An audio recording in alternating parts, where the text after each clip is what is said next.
Oke, halo teman-teman semuanya. Perkenalkan, aku Christopher Marcel Chandra, biasa dipanggil Marcel, dan aku adalah salah satu mahasiswa Fakultas Kedokteran Universitas Airlangga, Surabaya. Dan hari ini teman-teman, aku bakal membahas sesuatu yang menarik teman-teman, yang mungkin di Indonesia ini sudah sangat booming gitu ya. Mungkin teman-teman juga sering banget mendengar nih, yaitu mengenai vaksin COVID-19 di Indonesia. Tapi pada kali ini, aku bakal bahas sesuatu dari sisi lain gitu ya, dari pendistribusian vaksin COVID-19 di Indonesia. Yaitu aku bakal bahas mengenai peran perspektif aksiologi dalam pendistribusian vaksin COVID-19 di Indonesia, teman-teman. Oke, langsung aja kita mulai. Oke, yang pertama yaitu tujuan. Kenapa sih aku memilih gitu ya untuk menilai atau mencari informasi nih mengenai peran-peran aksiologi itu. Nah, yang pertama aku ingin menilai serta mengkaji pendistribusian vaksin COVID-19 sebagai upaya preventif dalam pandangan aksiologi. Lalu aku juga ingin menilai dan menganalisis pendistribusian vaksin COVID-19 dalam segi moralitas atau dalam prinsip moralitas. Next, ada 4 hal yang aku bakal bahas dalam presentasiku hari ini, yaitu yang pertama ilmu filsafat dan fungsinya, perspektif ilmu filsafat, COVID-19 dan pendistribusian di Indonesia, dan yang terakhir adalah kesimpulan teman-teman. Yang pertama, ilmu filsafat. Oke, ilmu filsafat itu apa sih gitu ya? Menurut Adib 2011, filsafat ilmu ini merupakan bagian dari epistemologi atau filsafat pengetahuan yang secara spesifik mengkaji hakikat ilmu teman-teman. Nah, lalu selanjutnya, apa sih pentingnya kita mempelajari filsafat ilmu, terutama buat saya gitu ya, sebagai mahasiswa kedokteran itu apa sih gitu ya? Nah, jadi pentingnya itu filsafat ilmu ini sangat penting terutama dalam dunia kedokteran untuk menunjang semua pengetahuan yang kita miliki agar menjadi pondasi yang dan bekal yang kuat untuk kedepannya. Oke, lalu yang kedua, aku bakal mengenai perspektif ilmu filsafat. Ternyata ilmu filsafat ini ada perspektifnya, teman-teman. Kita bisa memandang ilmu filsafat ini dari 3 perspektif. Oke, menurut Adib itu ada 3, 2011. Yang pertama yaitu ontologi, di mana ilmu yang mempelajari mengenai kenyataan atau konkret realitas secara kritis. Lalu yang kedua ada epistemologi atau ilmu yang membahas mengenai pengetahuan dan cara memperolehnya. Dan yang ketiga adalah aksiologi, di mana cabang filsafat yang membicarakan tentang orientasi atau nilai dari suatu kehidupan. Dan yang nanti bakal aku bahas ini bakal menurut perspektif aksiologi teman-teman. Oke, yang ketiga yaitu COVID-19 dan pendistribusiannya di Indonesia. Sebelum kita mulai, kita harus tahu dulu nih apa aja yang bakal kita bahas di bab ini.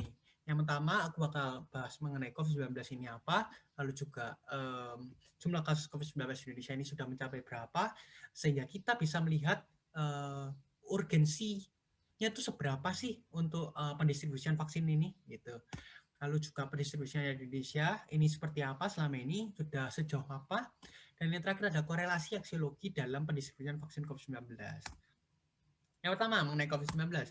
COVID-19 ini menurut WHO adalah penyakit menular yang disebabkan oleh virus corona, di mana menurut WHO COVID-19 ini menyebar melalui tetesan air liur atau cairan dari hidung saat orang yang terinfeksi COVID-19 ini batuk atau bersin. Lalu selanjutnya yaitu jumlah kasus COVID-19 di Indonesia. Untuk kasusnya sendiri sudah mencapai 1,76 juta, di mana untuk kasus pasien sembuhnya mencapai 1,62 juta. Dan untuk pasien yang meninggal mencapai 48.887. Dan selama 2 minggu terakhir, terhitung dari 9 hingga 22 Mei, dalam Indonesia ini sudah mencapai 49.136 pasien yang terdeteksi atau terinfeksi COVID-19.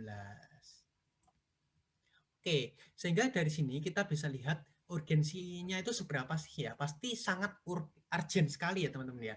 Kita lihat selama ini sudah mencapai 1,76 juta, sehingga kalau misalnya kita tidak segera melakukan pendistribusian vaksin COVID-19, maka angka ini akan terus tetap naik terus, setiap harinya akan tetap naik, dan Indonesia tidak atau lambat sekali terbebas dari pandemi COVID-19 ini.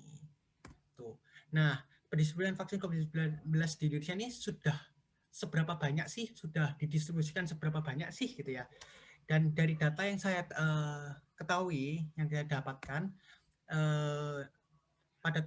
sejauh tanggal 21 Mei 2021, untuk di Indonesia ini memberikan vaksinasi COVID-19 minimal 1 dosis telah mencapai 14.685.236 atau setara dengan 5,4 populasi di Indonesia. Sedangkan untuk pasien yang sudah divaksinasi secara lengkap atau 2 dosis ya, itu mencapai 9.746.522 atau setara dengan 3,6% populasi di Indonesia, teman-teman. Nah, ketika saya melakukan studi atau mencari fakta-fakta di media sosial, di internet, saya menemukan beberapa masalah atau berita. Yang pertama yaitu pendistribusian vaksin COVID-19 di Kepulauan Nias. Nah, itu masih sulit. Lalu yang kedua, sejauh ini pendistribusian vaksin COVID-19 sudah terdistribusi kepada 34 provinsi dan mencapai 730.000 dosis. Akan tetapi, angka tersebut itu masih kurang, teman-teman. Sehingga masyarakat di Indonesia ini diharapkan untuk bersabar menunggu terlebih dahulu. Itu, teman-teman. Nah, lalu yang terakhir yaitu mengenai korelasi aksiologi ini dalam pendistribusian vaksin 19 ini apa sih gitu ya. Nah, sebelumnya kita harus tahu dulu aksiologis ini apa sih gitu ya. Aksiologi menurut Adib 2011 itu adalah merupakan cabang dari filsafat yang membahas mengenai orientasi atau nilai dari suatu kehidupan, di mana konsep ini melahirkan etika dan estetika. Nah, hal ini tentu jelas sekali dapat diaplikasikan dalam pendistribusian vaksin COVID-19 di Indonesia, karena tentu pendistribusian vaksin ini diharuskan untuk merata dan cepat pada seluruh pihak atau seluruh warga negara Indonesia, baik di daerah terpencil maupun daerah yang mudah untuk dijangkau. Dan penerapan aksiologi ilmu ini diharapkan pendistribusian vaksin COVID-19 ini menjadi lebih terarah, cepat, merata ke seluruh pihak yang berhak untuk mendapatkan vaksin COVID-19 tanpa terkecuali. Sehingga pendistribusian dari vaksin COVID-19 ini itu dapat cepat dan sesuai dengan kaidah-kaidah atau moral gitu ya, dari kaidah moral atau dalam artian aksiologi gitu ya, teman-teman. Nah, untuk yang terakhir yaitu mengenai kesimpulan.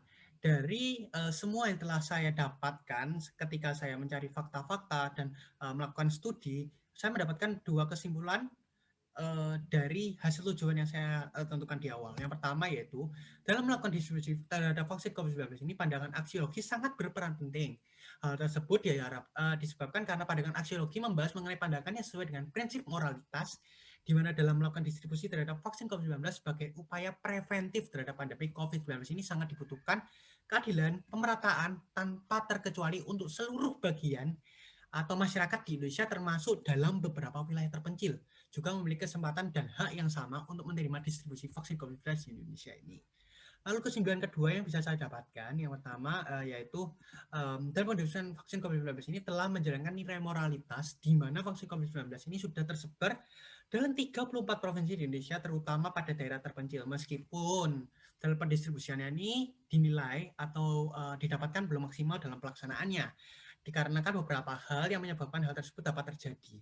Nah, langkah yang dapat diambil atau dilakukan oleh pemerintah dan beberapa pemegang pemeran penting dalam pendistribusian vaksin COVID-19 ini terkait yang sudah sangat tepat sasaran, akan tapi kurang cepat dan dinilai dari pendistribusian yang masih harus menunggu waktu setiap pendistribusian pada beberapa daerah terpencil yang masih belum maksimal dalam pelaksanaannya.